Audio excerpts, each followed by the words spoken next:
While most African politicians rise through political parties and power games, Uganda has flipped the script.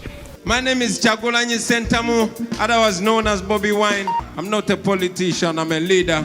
Here, musicians are now the messengers and the challengers of power.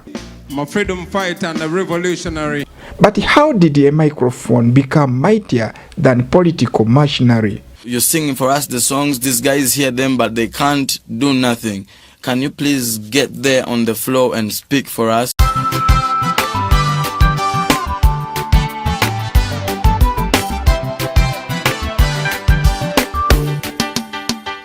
Welcome to Kampala, East Africa's melting pot of music, youth and energy.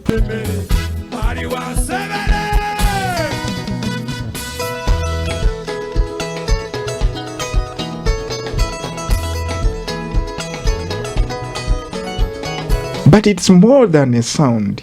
In this city, music has become a movement, and the movements, as history shows, have the power to shift nations.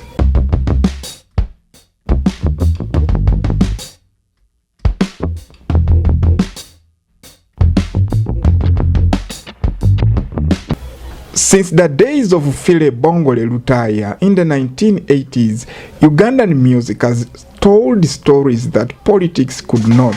When Lutaya publicly declared his HIV status in a song, he broke social silence and rewrote national conversation. Music became more than entertainment, it became truth. In the 1990s and 2000s, artists like Jose Chameleone, Baby Cool, and Bobi Wine became street prophets, blending Afro dancehall with messages of struggle, survival, and identity. They gained trust where institutions failed.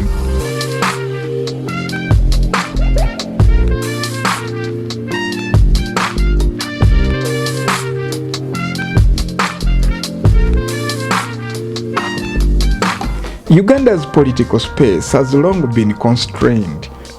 Since the early 2000s, opposition parties have been restricted, surveilled, and sidelined.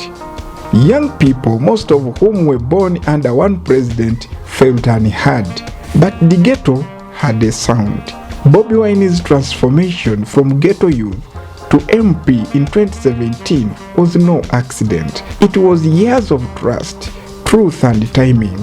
With the traditional opposition suffocated, music became the only voice left standing.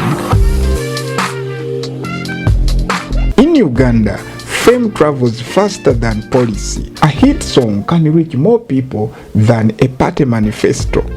When Bobi Wine released Kyarenga, it wasn't just a love song. It became a political rallying cry. Suddenly, Stardom wasn't just a stage, it was a platform of power. Other artists followed suit. Nubian Lee, Ronald Mainja, Geoffrey Lutaya, Matthias Walukaga, King Saha, and many more, using music to express dissent or rally support. The government took notice. Some were arrested, others were bribed, but the influence was undeniable.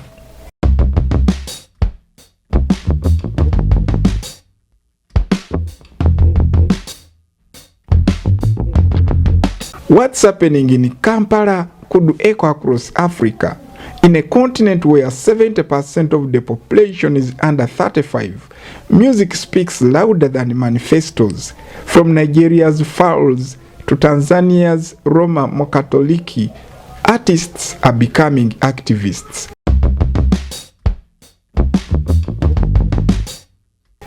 Kampala shows that where political space is blocked, culture creates new channels.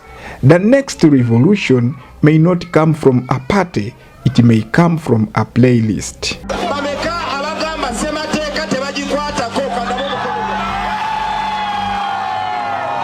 In Kampala, music didn't just survive, it evolved, it adapted, and it rose to challenge power itself. For Africa, this is both a warning and a window. Ignore the youth and their music could rise. Listen to them and their music will lead. Do you believe music can lead a revolution? Comment below. Subscribe for more untold stories of African power, art and people. This is SamieG, and we are on a mission to showcase Africa's excellence. So never disappoint those who believe in you, to appease those who don't believe in you.